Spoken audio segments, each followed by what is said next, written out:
আল্লাহ পাকের অনন্ত সৃষ্টি, অগণিত মাখলুক,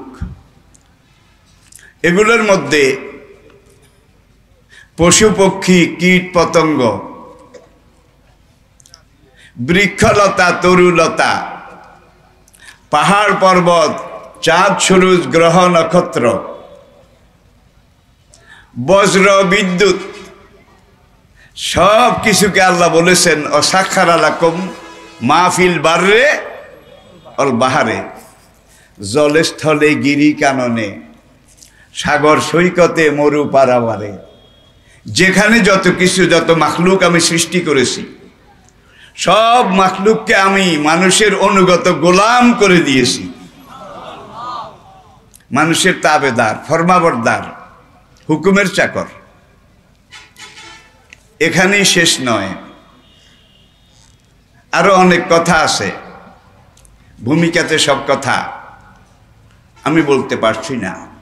তাহলে আসমান মানুষের গোলাম, জমিন মানুষের গোলাম, চাঁদ সূরজ মানুষের গোলাম, গ্রহ নক্ষত্র মানুষের গোলাম, আগুন পানি মানুষের গোলাম, বজ্র বিদ্যুৎ মানুষের গোলাম, পৃথিবীর সবকিছু মানুষের গোলাম। এবার উচ্চস্বরে একবার বলুন তো, মানুষ কার গোলাম? আনে বুদুনি হাজা সিরাতুম মুস্তাকিম, আনে বুদুল্লাহ অজতানেবুত তাগুত। নিরঙ্কুশ ভাবে, খালেস ভাবে তোমরা একমাত্র আমি আল্লাহর গোলামি করো, আমি আল্লাহর হুকুম মানো, আমার পাঠানো নবীর আনুগত্য, ওয়াতিউল্লাহ ওয়াতিউর রাসূল অউলিল আমরি মিনকুম। তোমাদের সমাজে যারা দ্বীনের রাহবর, রাহনুমা, উলামা, ফুজালা, ফুকাহা, উদাবা, মুহাদ্দিস, মুফাসসির, তারা তোমাদের শিক্ষা, দ্বীন, এটার পথ প্রদর্শক, তাদের দিকে তাকাও। তাহলে তোমরা দুনিয়াতেও সার্থক হবে, পরকালেও সার্থক হবে। তাইলে এবার আমি শুরু করি। কোনখান থেকে শুরু করব, কোনখানে গিয়ে শেষ করব, এটা আমি কোনো কুল কিনারা খুঁজে পাচ্ছি না। আমাদের জীবনের গাইডলাইন, গাইডবুক, আমাদের জীবনের মহান রবের দেয়া, আল্লাহর নিজের বানানো, আল্লাহর নিজের রচিত, আল্লাহ পাকের মানব জাতির প্রতি সর্বশেষ রাষ্ট্রীয় ভাষণ এবং সার্কুলার, সর্বশেষ যেটা, পরিপূর্ণ যেটা, টইটুম্বুর ভরপুর, যেটার মধ্যে এক বিন্দু ঘাটতি নেই, সেটার নাম আল কোরআন। আল কোরআন কে বানিয়েছেন? আচ্ছা, আল্লাহ তো সমালোচনার ঊর্ধ্বে, ঠিক না? এরপরে আসুন কোরআনের আগে। আল্লাহ পাক যুগে যুগে দুনিয়াতে মানুষের হেদায়েতের জন্যে অসংখ্য আম্বিয়ায়ে কেরাম তাদেরকে দায়িত্ব দিয়ে পাঠিয়েছেন। আদম থেকে হুজুরের আগের নবী সাইয়েদেনা ঈসা আলাইহিস সালাতু ওয়াস সালাম, তাদেরকে কাউকে নবী হিসাবে পাঠিয়ে সঙ্গে একটা সার্কুলার দিয়েছেন, ছোট্ট লিফলেট, পুস্তিকা, যেটাকে বলা হয়েছে সহিফা, কিছু গাইডলাইন। সোহফি ইব্রাহিমা ও মূসা, মাসালুহুম ফিত তাওরাতে ওয়া মাসালুহুম ফিল ইনজিল। তাহলে আল্লাহর এই যুগে যুগে নাজিল করা মানুষের জন্য পথ প্রদর্শন, যেই খোদাই বিধান এবং নির্দেশনামা, তার মধ্যে চারটা আছে প্রধান আসমানি কিতাব। ওয়াতাইনা দাউদা জাবুরা, দাউদ নবীর কাছে আমি সুরিয়ানি ভাষায় জাবুর কিতাব নাজিল করেছিলাম। জাবুরের ভাষা ছিল সুরিয়ানি, সেই ভাষাটা আজকে দুনিয়ার কোথাও নেই, কেউ জানে না। সুরিয়ানি ভাষার কোনো বই পুস্তক, কোনো অভিধান, কোনো ডিকশনারি আজ পর্যন্ত দুনিয়ার কোনো সংরক্ষণশালা, কোনো পাঠাগার, কোনো লাইব্রেরিতে খুঁজে পাওয়া যায়নি। দাউদ আলাইহিস সালামের পরে আল্লাহ রাব্বুল আলামিন আরেকজন উলুল আজম পয়গাম্বর সাইয়েদনা মূসা আলাইহিস সালাতু ওয়াস সালাম, তার কাছে তাওরাত কিতাব নাজিল করেছিলেন ইব্রানি ভাষায়, হিব্রু ভাষাটাও আজকে দুনিয়ার কোথাও নেই, হারিয়ে গেছে। যে ইহুদি জাতি নিজদেরকে মূসা আলাইহিস সালামের খাঁটি উম্মত বলে দাবি করে, খাঁটি বনি ইসরায়েল বলে দাবি করে, সেই ইসরায়েলে পর্যন্ত হিব্রু ভাষা আজকে নাই, হারিয়ে গেছে, কেউ জানে না, কেউ পড়ে না। এরপরে আমাদের হুজুরের আগের নবী সাইয়েদনা ঈসা আলাইহিস সালাতু ওয়াস সালাম, তার কাছে আল্লাহ রাব্বুল আলামিন ইনজিল কিতাব সুরিয়ানি ভাষায় নাজিল করেছেন। সুরিয়ানি ভাষাটাও আজকে দুনিয়ার কোনোখানে খুঁজে পাওয়া যায়নি। ডেড ল্যাঙ্গুয়েজ, মৃত ভাষা, এগুলো মরে গেছে, হারিয়ে গেছে।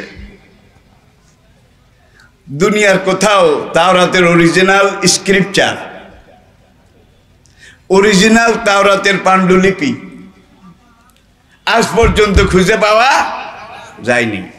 তবে তাওরাত নামে কিছু গ্রন্থ ইহুদিদের কাছে আছে, কিন্তু কোরআন বলছে ইউহাররিফু নাহু, হাররাফা ইউহাররিফু তাহরিফান মুহাররাফুন।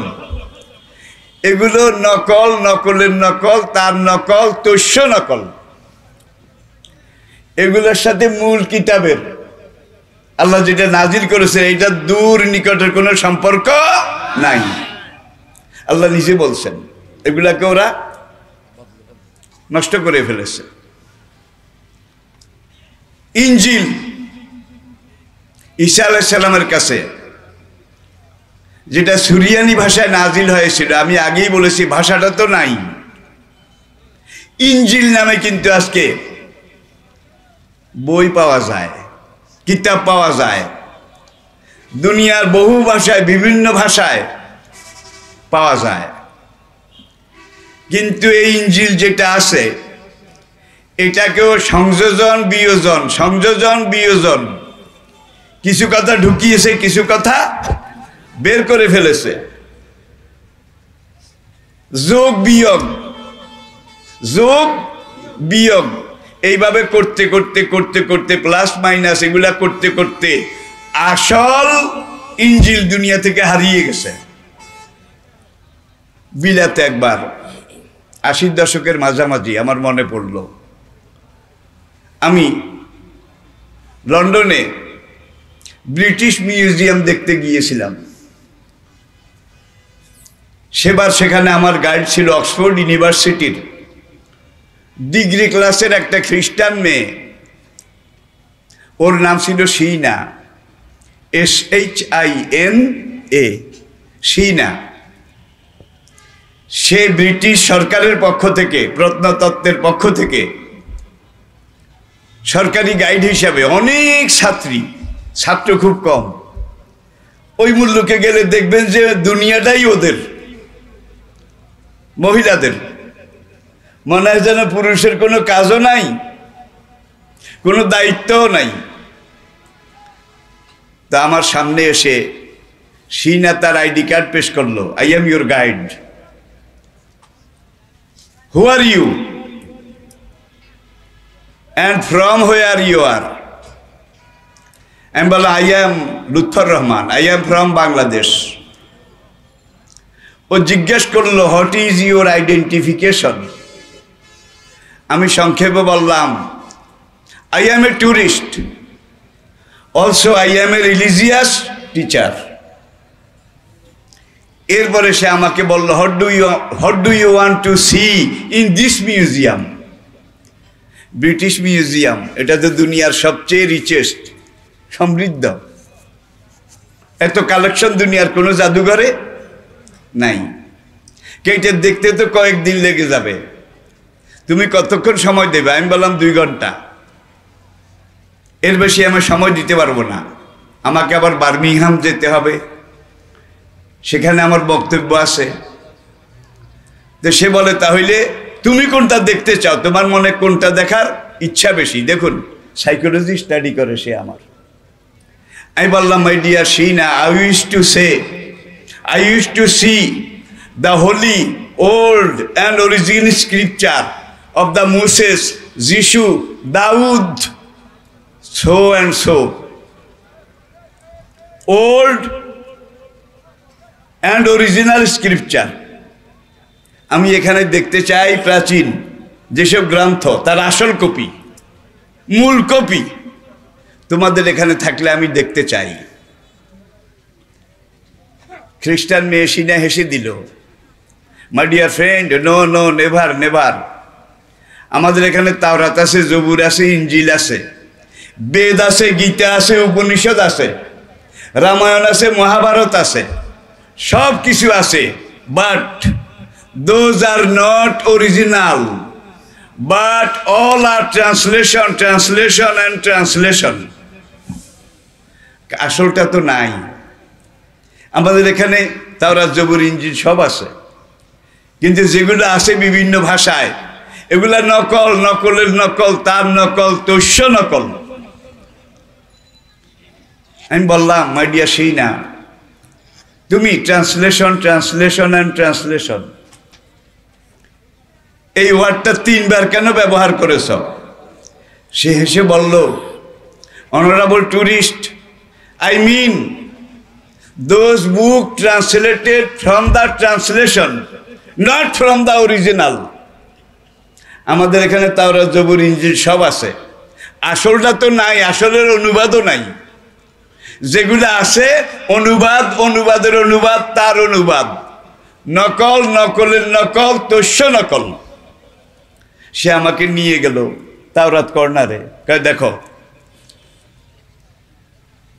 আমি একজন খ্রিস্টান, এগুলো তাওরাত, এটা বেঙ্গলি ভার্সন, এটা ইংলিশ, এটা ফ্রেঞ্চ, মানে বিভিন্ন ভাষা। আমি বললাম, ইংলিশটা একটু দেখো। সে বের করলো কয়েকটা চ্যাপ্টার, আমাকে দেখালো খুব তাড়াতাড়ি করে। এরপর আমি বললাম, অ্যানাদার প্লিজ। এইবার সে আগেরটা 2 বছর পরে ছাপানো আরেকটা তাওরাত বাইর করলো। বাইর করে দেখা গেল আগেরটার সাথে এটার কোনো মিল নাই, ওটার কাছে ধারেও নাই।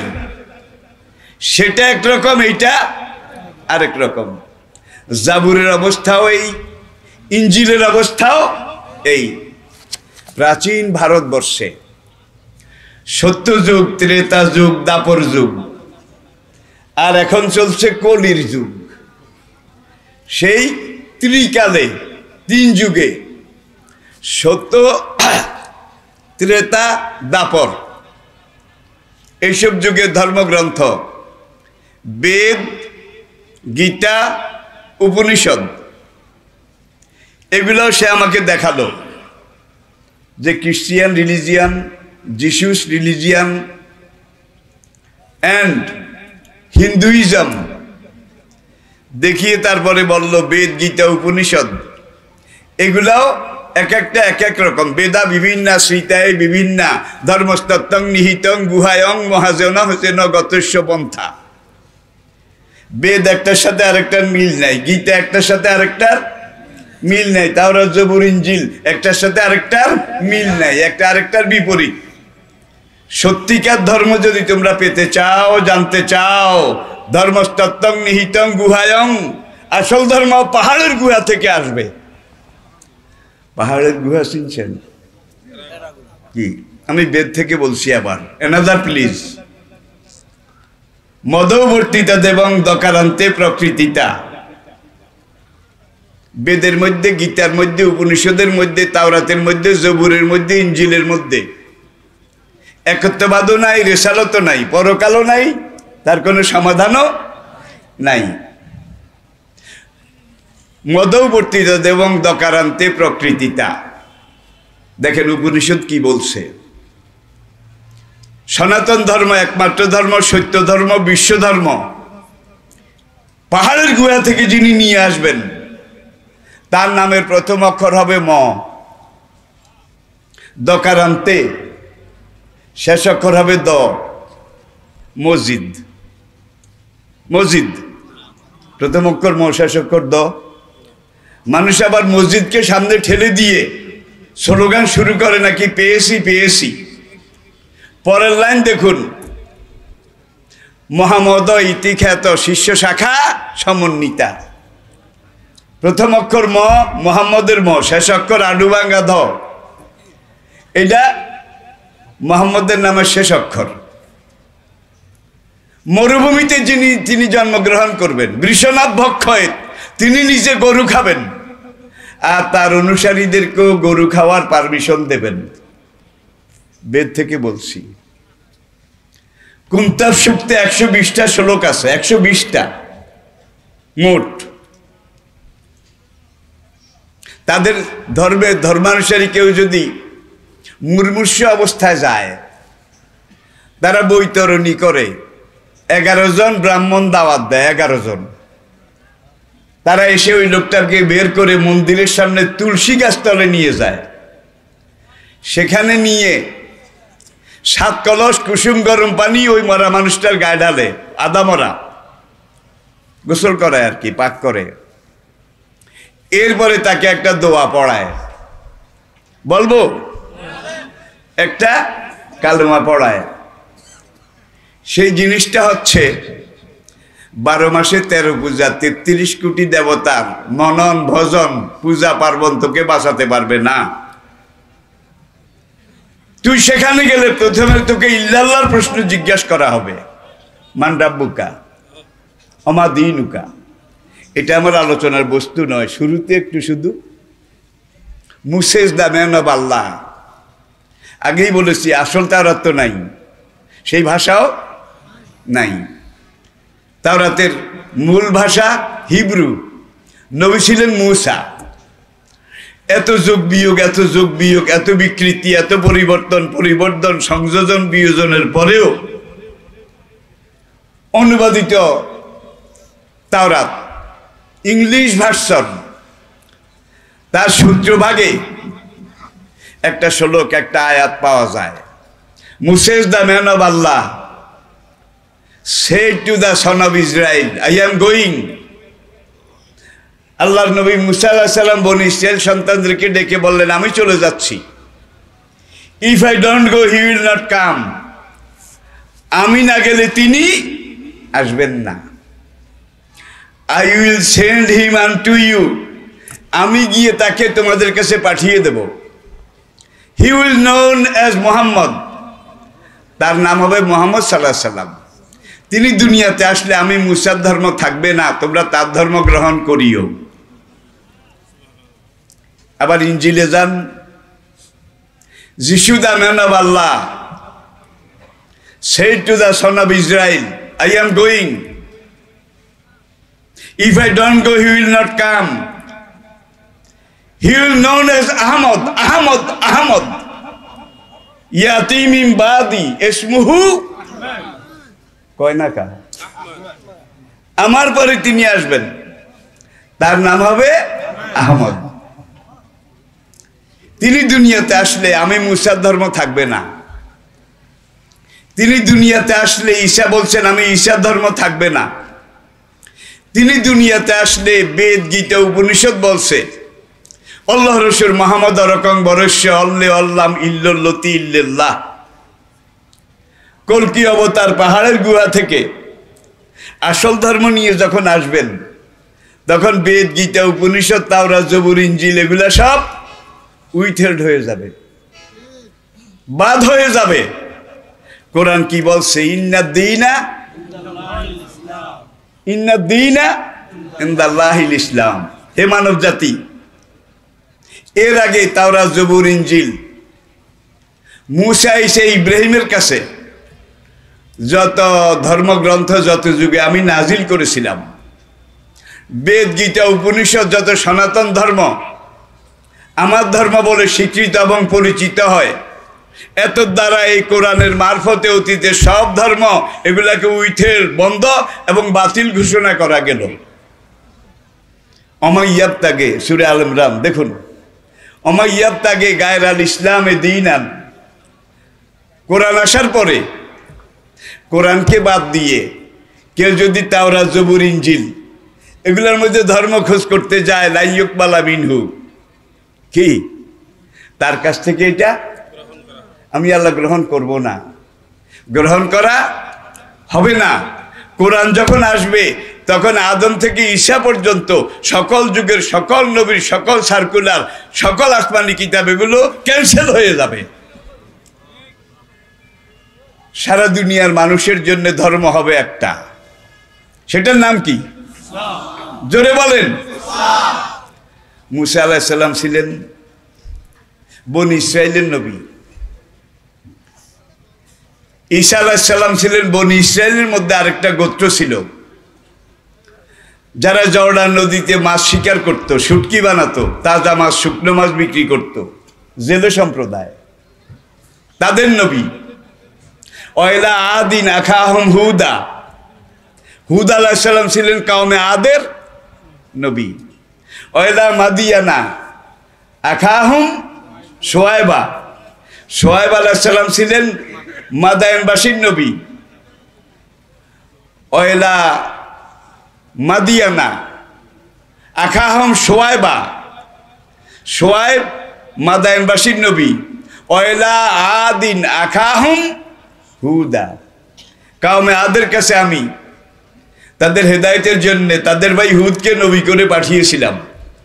এতে দেখা যায় এক একজন নবীর এক একটা এলাকা ছিল, খণ্ডিত ছোট ছোট।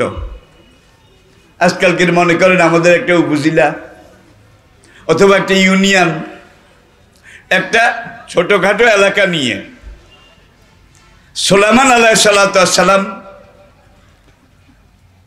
আদম আলাইহিস সালামের দশম পুরুষ, নূহ আলাইহিস সালাম 10th জেনারেশন, আবার নূহ আলাইহিস সালামের 9th নবম প্রজন্ম সুলাইমান আলাইহিস সালাম।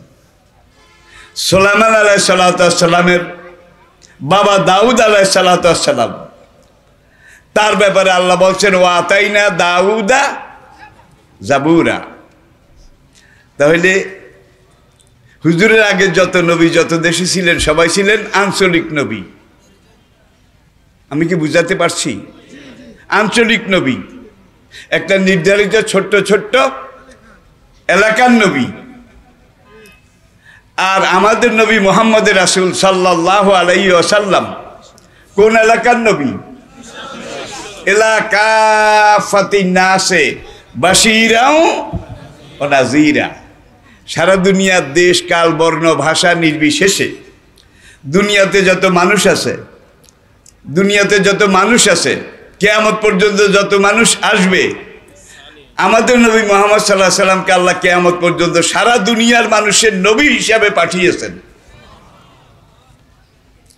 আরেক জায়গায় দেখুন, ইয়া আইয়ুহান নবী, আমাদের নবীকে আল্লাহ বলছেন আপনি দুনিয়ার মানুষদেরকে জানিয়ে দিন, ইয়া আইয়ুহান নাস, হে বিশ্ব মানব, ইন্নী রাসূলুল্লাহি ইলাইকুম জামিয়া, আমি সারা দুনিয়ার মানুষ তোমাদের জন্য নবী হয়ে এসেছি। আদম ছিলেন নবী, ইব্রাহিম ছিলেন নবী, ইসমাইল ছিলেন নবী, মুসা ঈসা দাউদ তারা ছিলেন নবী, আর আমি মুহাম্মদ সাল্লাম বিশ্ব নবী। আপনাদের বুঝতে অসুবিধা হয়? আমি ভূমিকা ছেড়ে দিচ্ছি, কথাগুলো আমি এই জন্য বলছি। আমাদের কিছু কিছু মুসলমান ভাই আছে, আমাদের এটা যেরকম তাদেরটাও তো একটা ধর্ম, এইটাও তো এরকম।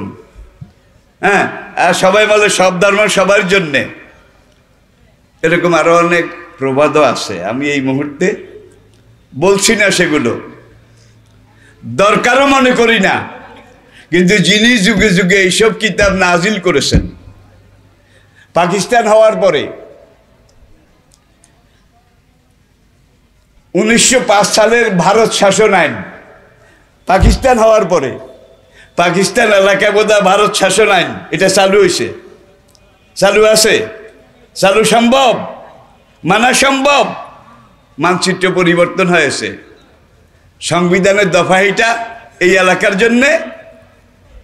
পাকিস্তানের আইয়ুব খান যত আইন অর্ডিন্যান্স করেছে, বাংলাদেশ হওয়ার পরে রাষ্ট্রবিজ্ঞানে আছে আইয়ুব খান এই করেছিল, সম্রাট আকবর এই করেছিল, ব্রিটিশ গভর্নমেন্ট 190 বছর পর্যন্ত এই আইনগুলা করেছিল। কিন্তু বাংলাদেশ হওয়ার পরে বাংলাদেশি যারা, তাদের সবার উপরে চলবে বাংলাদেশের আইন, বাংলাদেশের সংবিধান। কেউ যদি বলে আমি বাংলাদেশে বাস করি, পাকিস্তানের সংবিধান মানব, সে বোধহয় রাষ্ট্রদ্রোহী হবে না? জোরে বলেন, সে বোধহয় রাষ্ট্রদ্রোহী হবে না? তাহলে আসুন, মালিকানা যার, সৃষ্টি যার, যার হাতে আমাদের জীবন মরণ, আমাদের জীবনের সব কিছু, যিনি আমাদের একমাত্র চাওয়া এবং পাওয়া, আমাদের লক্ষ্য এবং মোক্ষ, আমাদের একমাত্র উদ্দেশ্য, সেই মহান রব্বুল আলামিন, তিনি আলা কুল্লি শাইইন, তিনি হাকিমুন আলিম। আবার কা আলিমুন হাকিম, মহাবিজ্ঞানী, মহাকৌশলী।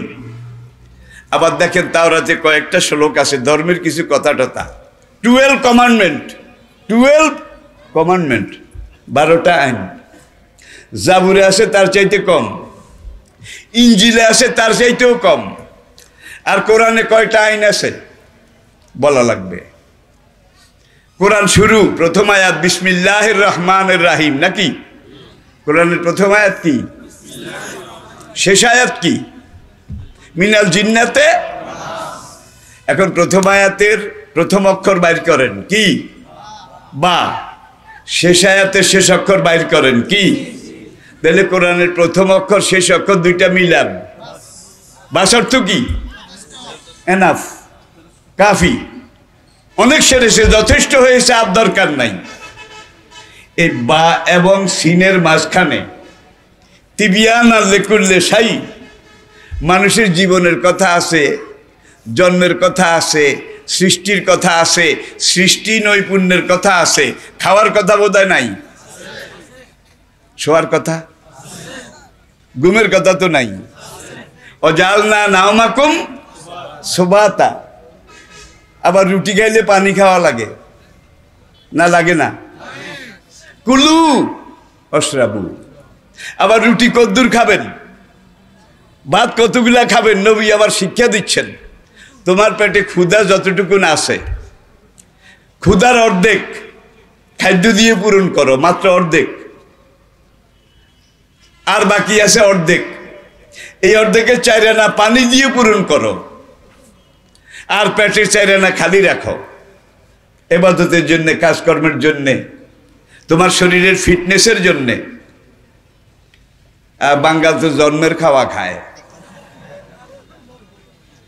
আমাদের আমলে এত অসুখ বিসুখ ছিল না। 15-20 বছরের যুবক তরুণ, তাদের এখন ডায়াবেটিক হয়ে গেছে, প্রেশার হয়ে গেছে। আজকালকে যুবক তরুণ, ওরা ফার্মের মোরগের মতো হয়ে গেছে, ফার্মের মোরগ। ভাই ওগুলাকে ধরতে বোধহয় খুব কষ্ট হয়, নিজেরা লইয়াই চলতে পারে না। আর আমরা ছিলাম দেশি মোরগ, পুরা দেশ দৌড়ান, ধরতে পারবেন না, ঠিক না বে ঠিক? আমাদের খাওয়া ন্যাচারাল ছিল, আর আজকালকের খাওয়া আনন্যাচারাল, অপ্রাকৃতিক, কোনটা অতি প্রাকৃতিক। ডাক্তার আপনার চেক আপ করেছে, অসুখ হয়েছে, চেক আপ করে টোরে আপনাকে এখন বিদায়ের কালে ডাক্তার সাহেব কয় খানা কম খাবেন, সুস্থ থাকবেন। কি খানা নাকি বেশি খাইতে গেছে?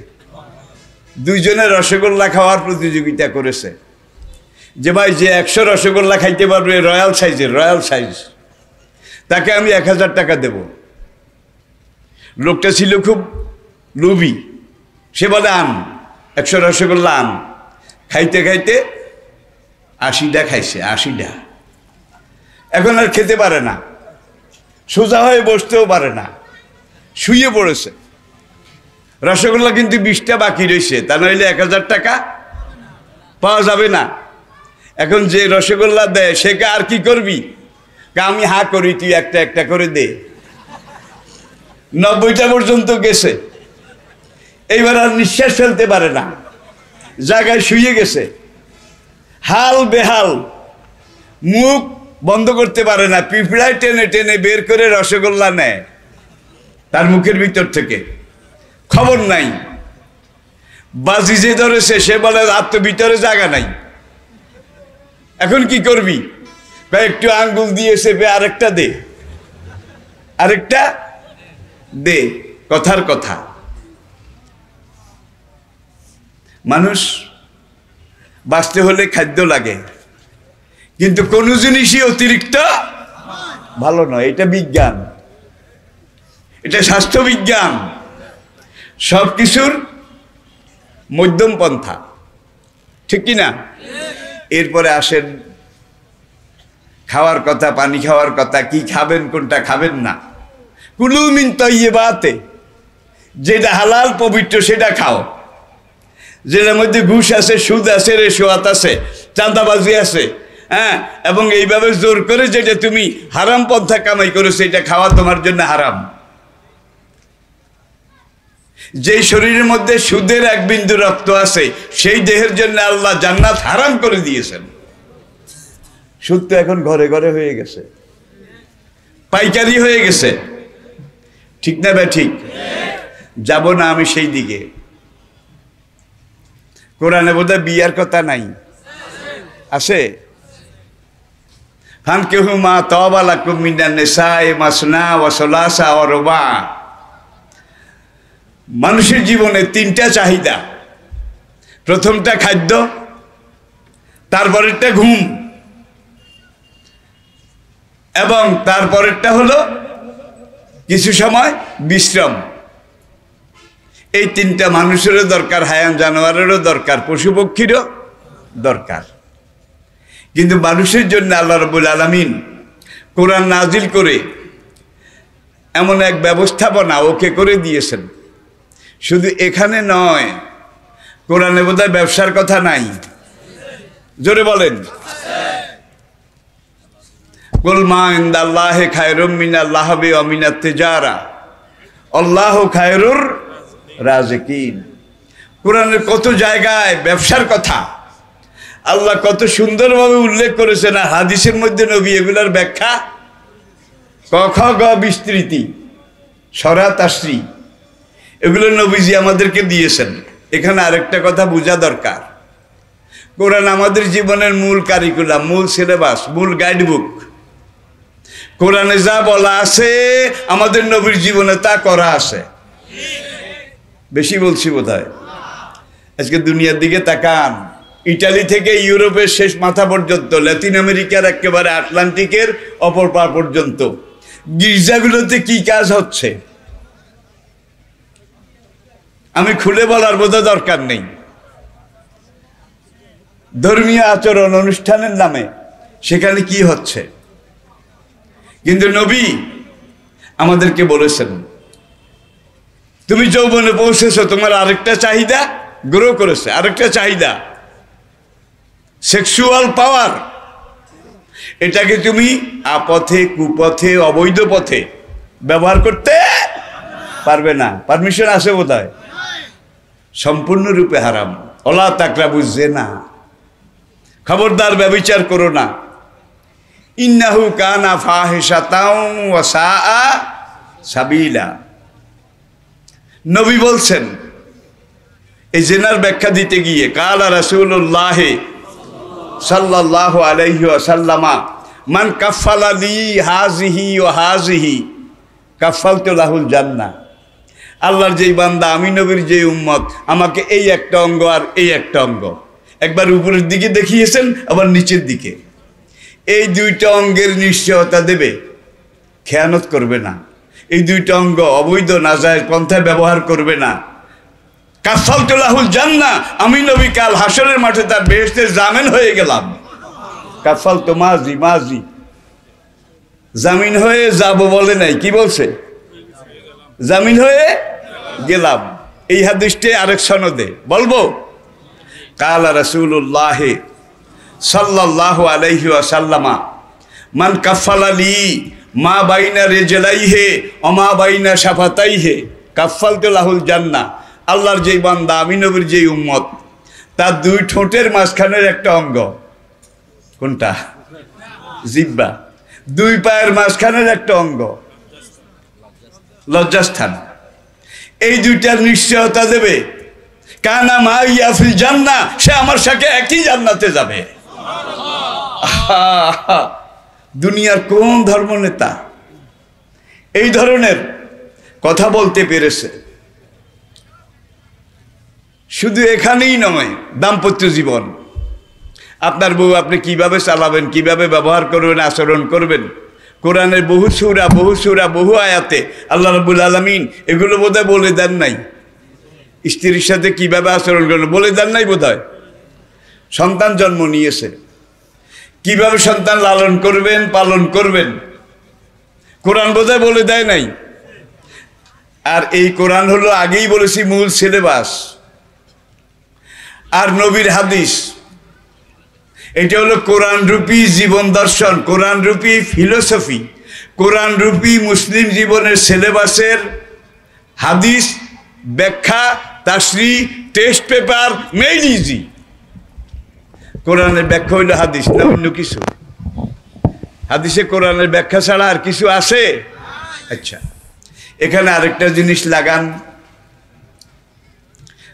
কোরআনে আল্লাহ যতগুলো কথা বলেছেন 30 পারা কোরআনে, এটা থিওসফিক্যাল কোরআন, ফিলোসফিক্যাল কোরআন, রিটেন ফিলোসফি, লিখিত একটা জীবন দর্শন। এটা নিজের কোনো রূপ নাই, শুধু লেখা, লোহে মাহফুজ থেকে এসেছে। এই লেখা কে বানিয়েছে? কে রচনা করেছে? আচ্ছা, আর নবীর 23 বছরের নবুয়ত জীবন, এটা ছিল 30 পারা লিখিত কোরআনের প্রতিষ্ঠিত, বাস্তবায়িত, জীবন্ত, জ্বলন্ত রূপ।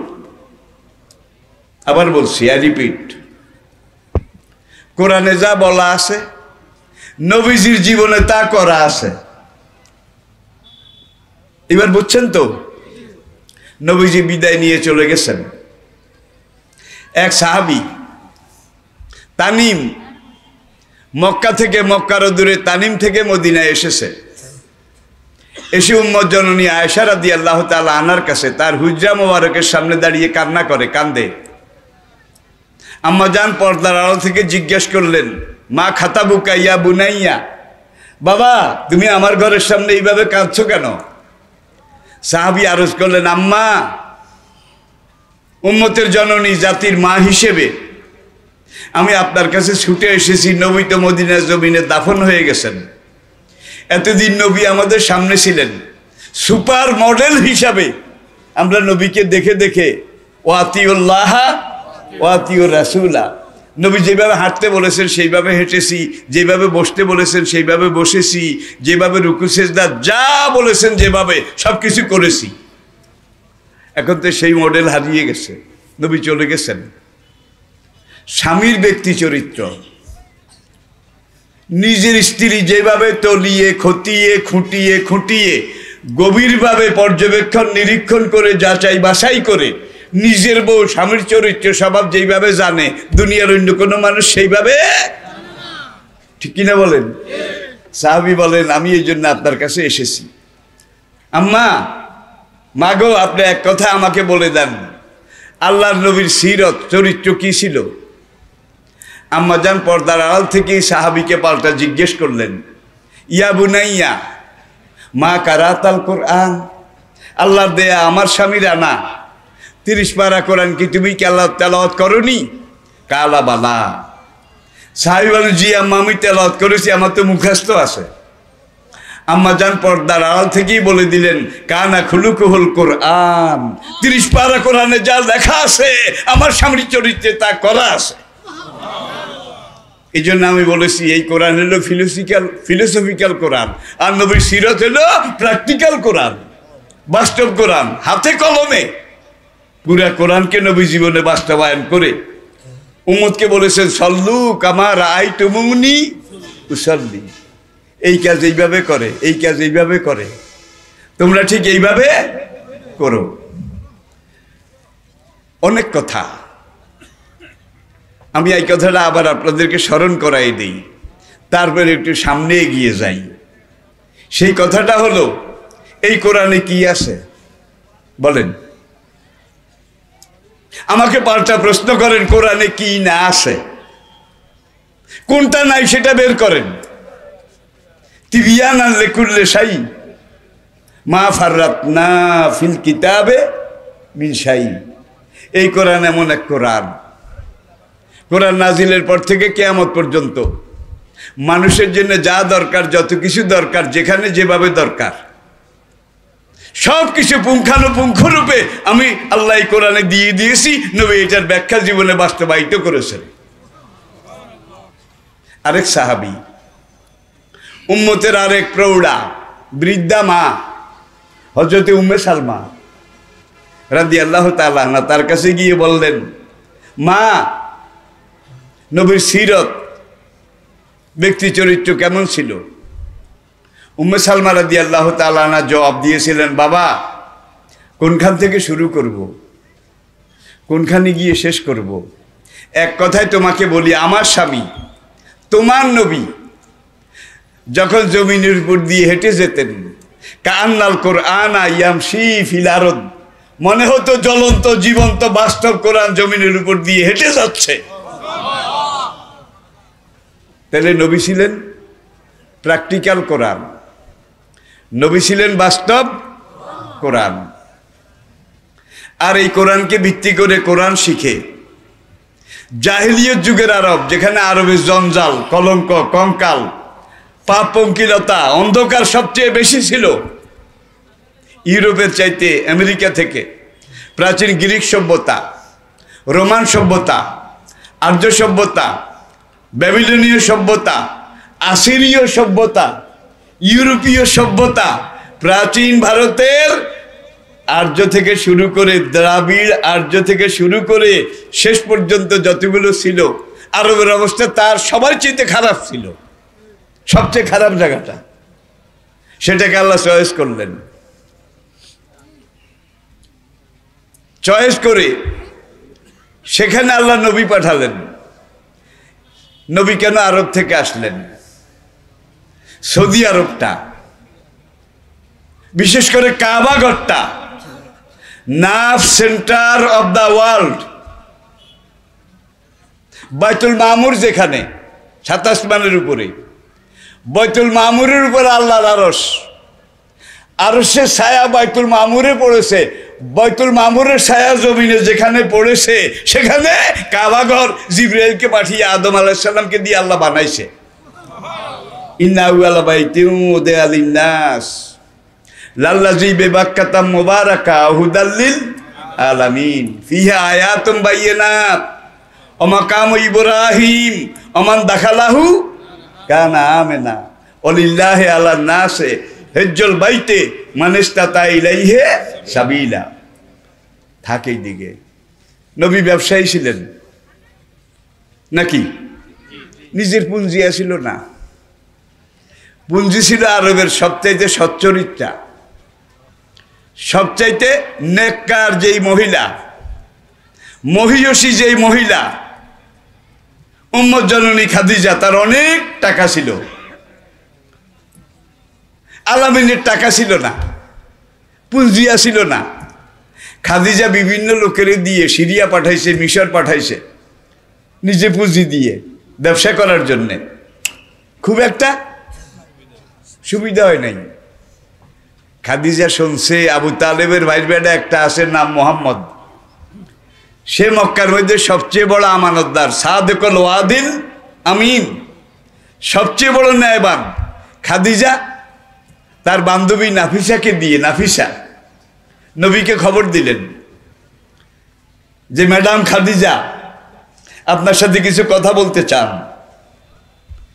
নবী আবু তালেবকে জিজ্ঞেস করলেন, চাচা খাদিজা আমাকে ডাকছে, আমি কি করব? চাচাও কিন্তু হাতাহাতি করতেছিলেন যদি কিছু পুঁজি পাওয়া যাইতো। বাইর বেটাটা তো একটু বড় হয়েছে, তাকে বাণিজ্য কাফেলার সাথে সিরিয়া পাঠাইয়া দিতাম। মক্কার অধিকাংশ 14 আনা লোক ব্যবসায়ী ছিল এইভাবে। আবু তালেব বলে যাও, কোনো ভালো ব্যবস্থা হইলেও হইতে পারে, খাদিজার তো পয়সার অভাব নাই। আল-আমিন সেখানে গেছেন। যাওয়ার পরে খাদিজা বলে আমার এই এই এই এত পুঁজি আছে, এই পুঁজি ব্যবসায় খাটাবার মতো আমানতদার লোক আমি পাই না। তোমার নাম শুনাম আমানতদারি, এ সম্পর্কে আমি অনেক কিছু শুনতে পাচ্ছি। মুহাম্মদ, তুমি যদি রাজি হও যেই পরিমাণ পুঁজি সে আমি দিয়ে দেই, তুমি আমার এই পুঁজি এই মালপত্র নিয়ে সিরিয়া চলে যাও, সেখান থেকে ইরাক চলে যাও, সেখান থেকে মিশর চলে যাও, বাণিজ্য করে আবার কোরেশ কাফেলার সাথে ফিরে আসো। খাদিজার পুঁজি, আল-আমিনের শ্রম, চুক্তি ছিল লভ্যাংশ যেটা হবে খরচ টরচ যাইয়া যেটা লাভ হবে সেইটা অর্ধেক বা চাইরানি ভাগাভাগি করে, এটাকে বলা হয় PLS, profit and loss share. Islami Bank Bangladesh বর্তমানে দক্ষিণ পূর্ব এশিয়ার সবচেয়ে বড় ব্যাংক। ইসলামী ব্যাংক বাংলাদেশ গ্লোবাল ওয়ার্ল্ডে বর্তমান পুরা পৃথিবীতে 1000 বড় এবং শ্রেষ্ঠ ব্যাংকের একটা ইসলামী ব্যাংক বাংলাদেশ। আমি ইসলামী ব্যাংকে চাকরি করি না ভাই, ইসলামী ব্যাংক থেকে আমার কোনো বাতাও দেয় না, সেই আবার ভুল বুঝিয়েন না। তবে ডিসেম্বর মাস আসলে আমার কাছে কতগুলা ক্যালেন্ডার ডায়েরি, এটা সবার কাছে পাঠায়, আমার কাছেও পাঠায়। প্রফিট অ্যান্ড লস শেয়ার, যদি লস হয় তাহলে যেই মালিক তার লস যাবে, কিন্তু যে ব্যবসা হ্যান্ডেলিং করেছে সে লসের ভাগিদার হবে না, কারণ বেচারা তো পুঁজিই নাই। পুঁজি থাকলে আর ওর কাছ থেকে পুঁজি নিল কেন? লাভ যা হবে চুক্তি অনুযায়ী বন্টিত হবে। এইভাবে PLS এর ভিত্তিতে আবার কিছু কিছু অতি ধার্মিক তারা কয় ইসলামী ব্যাংকও সুদ খায়, কিন্তু একটু ঘুরাইয়া খায়, ঘুরাইয়া খায়। এখানে সুদ হবে, তোমরা এর কাছে যাইও না। তারা নিজেরা বেসরকারি বালামের মধ্যে লিখে ব্যাংকের মতো একটা করছে, ব্যাংকের মতো। কয়েক বছর যাওয়ার পরে লাভ তো দূরের কথা, টিকে থাকা তো দূরের কথা, দেখা যায় আমও গেছে, সালাও গেছে। আসে না নাই? আমি নাম বলছি না, আমি নাম বলছি না।